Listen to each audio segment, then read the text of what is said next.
So last week I was kind of talking about things you can do to improve your email getting into the inbox rate, right? And one of the things I mentioned was the CNAME file, and I touched on it a little bit, but what really is it? What does it do? What's going on with it, and why does it matter, right? Those are questions I'm going to be answering on today's episode of the BB&J podcast. I'm your host, John Lint. Let's get in it. So the first thing is that question of, well, what is a CNAME? What is a CNAME file? A CNAME is a canonical name. That's what it's short for. It almost feels like there's an acronym for C, and then the rest of it is just name. I guess I could do CN. But a canonical name is you have your IP address, right? That's where, if I want to go to your website, that's where I'm going. That's where the IP address is. I mean, that's what it literally refers to. I go to this number or this sequence of numbers. And your main domain, so like in our case, bbdigitallab.com, that is something that you enter in to the browser, and that takes you to that IP address. So you can see all of our content and see what's going on there, right? But let's say that I have bbdigitallab.com, but I also want to have a www.bbdigitallab.com. Now, for the layperson or like in your normal setting, you're like, oh, what? Those are the same, right? But I mean, they're not. The domain is a little different. And one option is for every single one of those iterations, you create an entirely new website, you update it separately, you have it at you have a new unique IP address. So anytime you update the IP address, you have to update it for all of the different pages. Or you just send it to one place. So, like, what does this really mean? The CNAME, or the canonical name, is a file that allows you to store all the different versions and iterations of your website, all this different stuff you enter, and send it all to a single IP address. That way, if you're updating your IP address, you just update it there. I'll change it for all of them, rather than having to do every single one individually. This has some pretty straightforward applications. Like I mentioned, if you have www.bbdigitallab.com, that's technically different than bbdigitallab.com, but you still want to point to the same place. You still want, you still want them to point to the same IP address, and you don't have to update them every time. So if bbdigitallab.com is the main one, what the CNAME file does is it's like, okay, so all of these different domains, www.bbdigitallab.com, whatever else I put there, they're all actually pointing to bbdigitallab.com. And bbdigitallab.com points to the IP address. It's a weird little thing. You can't actually direct it straight to the IP address through the CNAME, but you would direct it to the actual, like the so-called true domain, and that takes you to the IP address.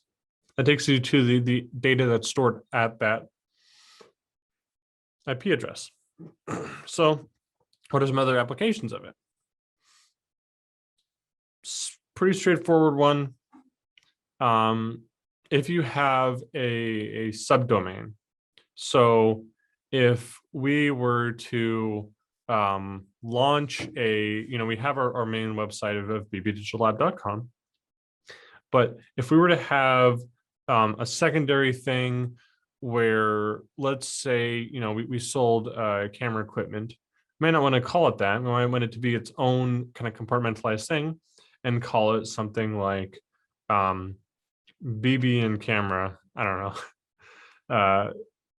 Bridget and John sell cameras.com. let's say, well, I still want that to be in the same place. I still want that to be in the same IP address, but that's completely different. That's a different thing that they search in. But I want it to take them to the same set of files. It's just called something different, right? And as I'm navigating around what's called microsite, which is a site within a site, I can get into that in a future podcast if you're interested. And they'll still see the main thing that they entered. And that's a crazy thing about CNAMEs. If I go in from www.bbdigitallab.com, I'm probably going to stay on that, even though I'm actually on bbdigitallab.com. If I'm on Bridget and John sell cameras, and I'm navigating around that microsite, the site within a site, I'm still on bbdigitallab.com. I'm still on that IP address. And it makes my life a lot easier. So if you have a website and you're creating a microsite or a site within a site, or you want different domains or the little URLs to go to the same place without having a bunch of hassle, use the CNAME file.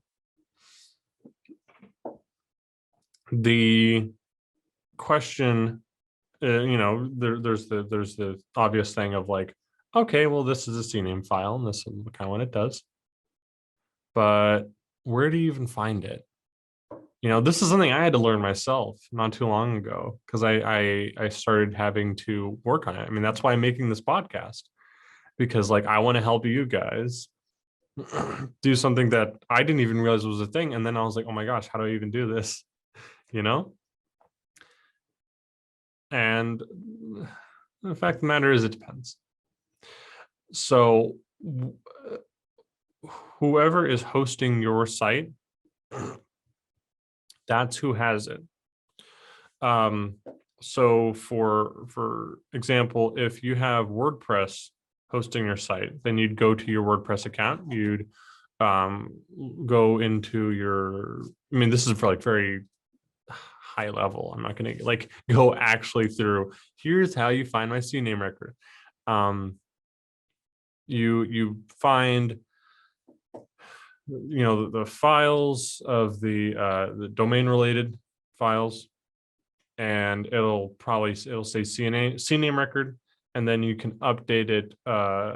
Most site hosts will include some basic stuff, but if there's something specific you want to add, greatest examples I'd say are, if you want to have a microsite, if you want to have that domain, but it still sends to the same IP address, or if you want to authenticate an email service, MailChimp, Keep, there's a million and one, and they're all fine. It just kind of depends on what you're looking for.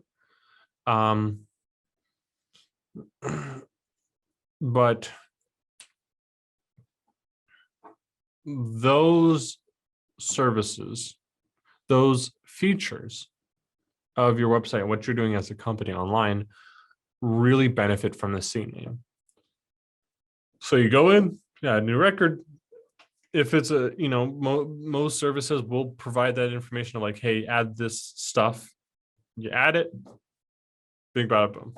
What's great about the modern day and age of web stuff in general is, because of all the work and all the time put in by other people, what you have to do on the client end, on the business end, is pretty high level. You don't have to like hard code out all this stuff. It's there. You just have to get to it, And like I said, if you are using a site host, they probably have a CNAME file that you can access and modify. It's just a question of looking. Pretty much what I would say is look up, site host name, CNAME file. It'll give you a little tutorial of how to get there. You go there, you do the thing, easy peasy. if you are, I see if some people like, if you're like actually hosting the files yourself, then you're gonna have to make your own CNAME record. That's a little more complicated, sorry. But if you're really insistent on hard coding everything out, I mean, first of all, why? That's not necessarily a good use of your time. And if you're doing so, you should probably do it through a site builder because it's going to save you a lot of headache, even if you want to do the fancy stuff. But let's say you do. CNAME file is something that you have to make. You have to ensure that that information is cached so browsers can access it and that it's like live, so to speak, or online. But one of the, I talked about microsites, and I think those are important. But there's that question of how does domain authentication actually work? Because this is what the CNAME file is for, really, is authenticating a domain. If you have an email sender or a file transfer service that is sending things on your behalf claiming to have your domain,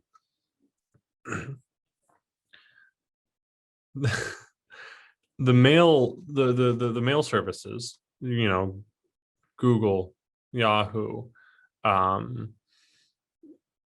there's others, Outlook, whatever mail service you're using, they're going to look at that domain and they're going to say, is this is the IP address, is the domain where this is coming from actually coming from this IP address? Like, are they actually sending me an email, or is it some random thing claiming to be them?